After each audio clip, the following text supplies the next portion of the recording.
প্রথম বুলেটিনের পক্ষ থেকে সবাইকে আন্তরিক ধন্যবাদ জানাচ্ছি। মোহাম্মদ মোস্তফা কামাল, সম্পাদক ও প্রফেসর। তো আজকে লাইভে আসছি জরুরি কিছু কথা নিয়ে। তো আপনারা অবশ্যই জানেন যে প্রথম বুলেটিন দুর্বার গতিতে এগিয়ে যাচ্ছে। আপনাদের এই পরিশ্রমের পরে আপনারা পরিশ্রম করেন প্রথম বুলেটিনকে নিয়ে, তাই প্রথম বুলেটিন দুর্বার গতিতে এগিয়ে যাচ্ছে। তো আমরা প্রথম বুলেটিন বাংলাদেশ সরকারের 7টা অ্যাসাইনমেন্ট নিয়ে আমরা কাজ করতেছি। এর মধ্যে একটা হচ্ছে স্বাস্থ্য অধিদপ্তর, পরিবেশ অধিদপ্তর, শিক্ষা অধিদপ্তর, বাংলাদেশ পুলিশ, বাংলাদেশ কারাগার, বিএমডিসি অর্থাৎ Bangladesh medical and dental council ও ওষুধ প্রশাসন। তো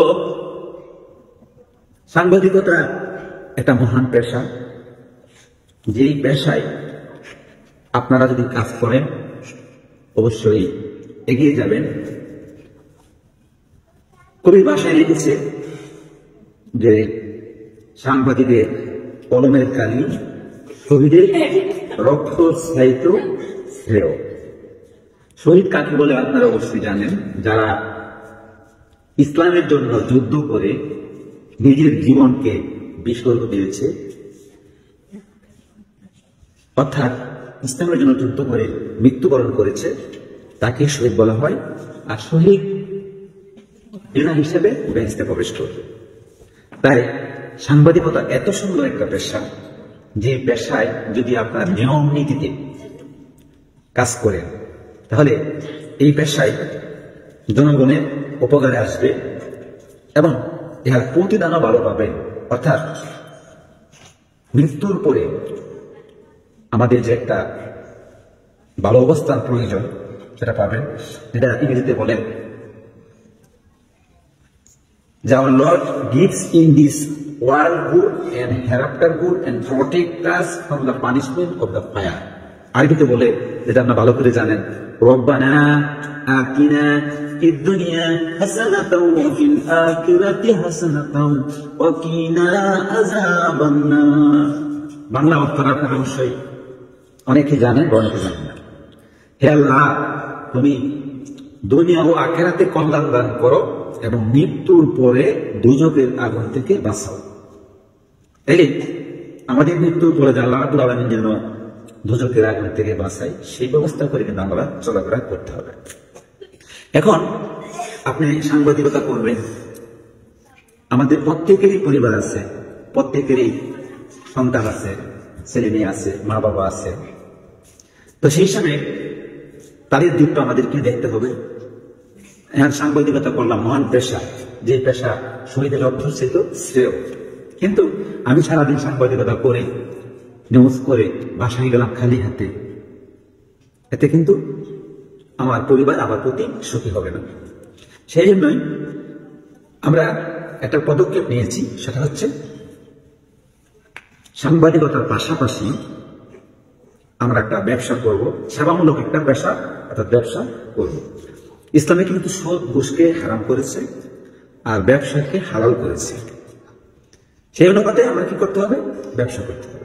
এখন আমরা কি ব্যবসা করব? কি ব্যবসা করব? তা আমাদের রয়েছে ওষুধ কোম্পানি, আমাদের হাসপাতাল, ক্লিনিক, ডায়াগনস্টিক সেন্টার, এগুলাতে আমরা কাজ করতে পারি। আসলে কাজকে নিয়ে কিন্তু আমরা কখনো ঘৃণা করা উচিত না। কাজ কাজেই, যে কাজে হোক, কাজকে কখনো ছোট দেখতে নাই।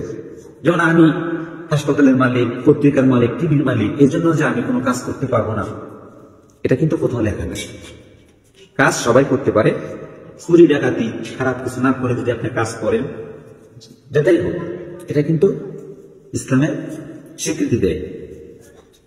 সেই অনুপাতে আপনারা যদি সাংবাদিকতা করতে চান বা সাংবাদিক পেশায় এগিয়ে যেতে চান, জনগণের যদি কল্যাণ করতে চান, নিজেরও কল্যাণ করতে চান, সেই ক্ষেত্রে আমরা যে পদক্ষেপ নিয়েছি, আমি তো অ্যাসাইনমেন্টের কথা বললাম, সেই অ্যাসাইনমেন্টের পাশাপাশি, সেই কাজের পাশাপাশি যদি আমরা ওষুধ কোম্পানির কাজটা করি তাহলে আমরা এগিয়ে যেতে পারবো।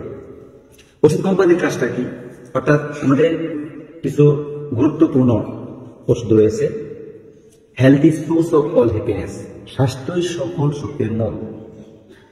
স্বাস্থ্য যদি ভালো না থাকে তাহলে আপনি কোনো কিছুই করতে পারবেন না, সাংবাদিকতা করতে পারবেন না, কোনো চাকরি করতে পারবেন না, কোনো ব্যবসা করতে পারবেন না। সেই অনুপাতে আমরা যদি এই পেশাটাকে বেছে নিই, স্বাস্থ্যসেবা প্রকল্পটা আমরা বেছে নিই, তাহলে আমরা কি করতে পারি? জনগণের সেবা করতে পারি, আমাদের নিজেরও একটা ব্যবস্থা হবে যেটা নিয়ে আমরা পরিবার থেকে আমরা ভালো সাপোর্ট পাবো। সেটা হচ্ছে আপনাকে মিনিমাম 10,000 টাকা পুঁজি খাটাতে হবে। 10,000 টাকা পুঁজি খাটাতে হবে। ব্যবসা তাকেই বলে যে ব্যবসার মধ্যে লাভ লস থাকে, আর ব্যবসা করতে গেলে কিছু না কিছু পুঁজির প্রয়োজন রয়েছে। সেই অনুপাতে আপনি আমাদের কাছ থেকে নেবেন 10,000 টাকার ওষুধ। 10,000 টাকার ওষুধ, 10,000 টাকার ওষুধ বিক্রি করবেন 20,000 টাকা। 20,000 টাকা। তো সেই 20,000 টাকা, এখন আপনাদের প্রশ্ন যে ওষুধ আমরা নিব, নেওয়ার পর আমরা কিভাবে বিক্রি করব? খুব সুন্দর একটা প্রশ্ন আপনাদের, এই প্রশ্নটা অনেকে করে থাকেন। এটার খুব সহজ উত্তর, এটা সহজ উত্তর। উত্তরটা হচ্ছে ওষুধ আপনারা নেবেন, কিন্তু সেলের দায়িত্ব আমাদের। ঔষধ নেবেন আপনারা। ওষুধ বলতে আপনার বিভিন্ন ওষুধ আমাদের রয়েছে, ইউনানি ওষুধ, ফার্মাসিউটিক্যাল ওষুধ, পাশাপাশি আপনার ইনস্ট্রুমেন্ট, অর্থাৎ diabetes machine, pressure machine, thermometer, weight machine, এগুলা নেবেন। এখন এগুলো নেওয়ার পর আপনার কাজ, আপনার কোনো কাজ নাই, আপনার কাজ হচ্ছে আপনারা শুধু নেবেন। নেওয়ার পর সেলের দায়িত্ব আমাদের। আপনার নাম্বারটা থাকবে। যখন আপনি মনে করেন আপনি গোপালগঞ্জ কাজ করতেছেন, সেই গোপালগঞ্জ থেকে আমাদের পর্যাপ্ত পরিমাণে ওষুধ অনলাইনে হচ্ছে, সেই ক্ষেত্রে গোপালগঞ্জ থেকে যদি কেউ ওষুধ নিতে চাই, ওটু আপনার নাম্বারটা এখানে চলে যাবে। যাওয়ার পর ওষুধটা আপনারা সেল করবেন। আপনারা দেখবেন যে উপরে লেখা আছে যে আমরা প্রত্যেক থানাতে একজন করে ডেলিভারি ম্যান নিয়োগ দিচ্ছি। কেন? হোম ডেলিভারি দেওয়ার জন্য, হোম ডেলিভারি দেওয়ার জন্য, হোম ডেলিভারি দেওয়ার জন্য।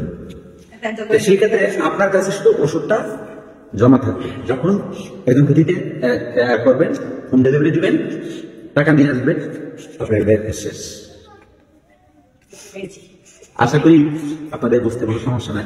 আরেকটা জিনিস, আমরা কিন্তু মুসলমান। আমি আপনাদেরকে দেখছি হ্যালো, হাই, এগুলো আমি শুনতে চাচ্ছি না। কেন? মুসলমান হিসাবে একজন মুসলমানের দায়িত্ব হচ্ছে আরেকটা মুসলমানের সাথে দেখা হলেই আসসালামু আলাইকুম, আবার উত্তর ওয়ালাইকুম সালাম। যে ব্যক্তি সালাম দিবে সে পাবে 90, এবং যে সালামটা গ্রহণ করবে ওয়ালাইকুম বলবে সে পাবে 10। এই জন্য কিন্তু আমাদের উচিত আমরা যেন প্রথম সালামটা দিতে পারি। আপনি দেখেন, যদি সারাদিনে 20 বার সালাম দিতে পারেন, 20 বার সালাম দিতে পারেন, তাহলে আপনি 90 করে 1800 দিয়ে কি আপনি পাইতেছেন। তাহলে আমরা যেমন হাই, হ্যালো বলার কোনো প্রশ্ন নাই। আমাদের উচিত সালাম দেব। আমি আজ থেকে যাতে কারো কাছ থেকে হাই হ্যালো শুনতে চাচ্ছি না। ম্যান ইজ মর্টেল, মানুষ মরণশীল, কুল্লু নাফসিন যায়কাতুল মউত, মৃত্যু সবাইকে গ্রহণ করতে হবে। কুল্লু শাইইন ইয়ারজিউ, প্রত্যেক জিনিস নিজের দিকে দাঁড়িয়ে হয়। আপনারা জানেন যে যাকে সৃষ্টি করা হয়েছে তার মৃত্যু অনিবার্য। আর মৃত্যু যদি হয় তাহলে আপনার মৃত্যুর পরে আমাদের কি কাজে লাগবে? টাকা পয়সা কিন্তু কবরে কাজে লাগবে না। আপনার যখন মৃত্যু হবে, আপনাকে যখন কবরে দিয়ে আসবে, তখন সর্বপ্রথম প্রশ্ন করবে আপনাকে মান রাব্বুকা, অমান দিনুকা, অমান নাবিয়ুকা, হাজার রাজুলান মান তারিক। এই প্রশ্ন জবাব কিন্তু আপনাকে দিতে বাধ্য, আপনি দিতেই হবে। তো সেই হিসাবে আপনার প্রশ্ন যাতে সুন্দর হয়, সঠিক হয়, যখন হাজার রাজুল বান্তারি যখন বলবে, তখন মদিনা থেকে আমার কবর পর্যন্ত একটা শোরুম থাকবে, এই শোরুম দিয়ে আঙ্গুল ইশারা করে হাজার দেখাবে হাজার রাজুল বান্তারি, আমাদের হযরত মুহাম্মদ মুস্তাফা সাল্লাল্লাহু আলাইহি ওয়াসাল্লাম, যাকে যদি কোন ব্যক্তি স্বপ্নে যোগ দেখে তার জন্য বেহেশত ওয়াজিব। আর সেই নবীকে এদিন ইশারা করে ফেরেশতা দেখাবে হাজার রাজুল বান্তারি, এই যে একজন সুদর্শন ব্যক্তি দেখা যাচ্ছে, তাকে কি তুমি চেনো? সেদিন আমাদের প্রশ্নের জবাব হবে কি? আমরা যদি হযরত মুহাম্মদ সাল্লাল্লাহু আলাইহি ওয়াসাল্লামের অনুগত হয়ে থাকি, ওনার সুন্নতকে আমরা প্রাধান্য দিই, তাহলে এদিন আমরা বলতে পারবো না হযরত মুহাম্মদ মুস্তাফা সাল্লাল্লাহু আলাইহি ওয়াসাল্লাম। আর যদি হযরত মুহাম্মদ সাল্লাল্লাহু আলাইহি ওয়াসাল্লামের ভক্ত না হতে পারে, তাহলে আমরা বলবো লা আদরি, আমি তাকে চিনি না। কিন্তু প্রথম প্রশ্ন আপনি বলছেন যে আমাদের নবী হযরত মুহাম্মদ মুস্তাফা সাল্লাল্লাহু আলাইহি ওয়াসাল্লাম, কিন্তু হযরত মুহাম্মদ সাল্লাল্লাহু আলাইহি ওয়াসাল্লাম আপনার নবী আপনি বলছেন, কিন্তু আপনাকে দেখার পরে যখন আপনি বললেন যে আমি তাকে চিনি না, তাইলে বোঝা গেল যে আপনি কি প্রতারক, যে আপনি হযরত মুহাম্মদ সাল্লাল্লাহু আলাইহি ওয়াসাল্লামকে চিনেন না, অথচ বললেন কি আমাদের নবী। তখন আমাদের আযাব শুরু হয়ে যাবে, এতে কোনো সন্দেহ নাই। তাই আমাদের উচিত সৎ পথে চলা, সৎ কাজে আদেশ করা এবং মন্দ কাজে নিষেধ করা। আপনাকে অবশ্যই ভাবতে হবে, let not our heart divide after you have guided us and grant us from yourself mercy, indeed you are the best one. Yes. আমরা মহান আল্লাহ রাব্বুল আলামিন আমাদেরকে যেভাবে পরিচালনা করতে চাই, আমরা এভাবে পরিচালিত হতে হবে, অন্যথায় আমাদের রক্ষা হবে না। তাই আমি আজকে ভিডিওতে আসলে লম্বা করতে চাচ্ছি না, কারণ আপনাদের ধৈর্য কিন্তু খুবই কম, আপনাদের ধৈর্য কম, আপনাদের কোনো লেখা দিলে পড়ে না। তাই আমি ভিডিও দিতে চাই, ভিডিও দেওয়ার পরেও আপনারা বলবেন কি যে প্রশ্নই করবেন, তার মানে আপনি দেখেন না। তাই সর্বশেষ আমি যা বলতে চাচ্ছি, আমাদের নিয়োগ প্রক্রিয়া চলছে, প্রতি থানায় একজন করে ডেলিভারি, অর্থাৎ আমাদের ঔষধগুলো ডেলিভারি দেওয়ার জন্য প্রত্যেক থানায় একজন লোক থাকবে, প্রত্যেক জায়গায় একজন মার্কেটিং ম্যানেজার থাকবে, এবং প্রত্যেকটা থানায় আমাদের চেষ্টা হচ্ছে একজন স্বাস্থ্যসেবা পরিচালক নিয়োগ দেওয়া। সব মিলিয়ে আমাদের সব একটাই, আমরা যদি সাংবাদিকতা করতে চাই, আপনারা কিন্তু সাংবাদিকতার জন্য কোনো টাকা পয়সা দিতে চাইবেন না, আমিও নেওয়ার প্রয়োজন মনে করি না, কারণ সাংবাদিকতা কিন্তু টাকা দিয়ে হয় না। তাই আমি বলবো এটাই, সাংবাদিকতার পাশাপাশি আমরা একটা ব্যবসা করব, আশা করি আমরা ভালো কিছু দিতে পারবো। তো আজকে আলোচনা এখানে আমি বিদায় নিতে চাচ্ছি। বিদায় নেওয়ার আগে আপনাদের সুস্বাস্থ্য কামনা করে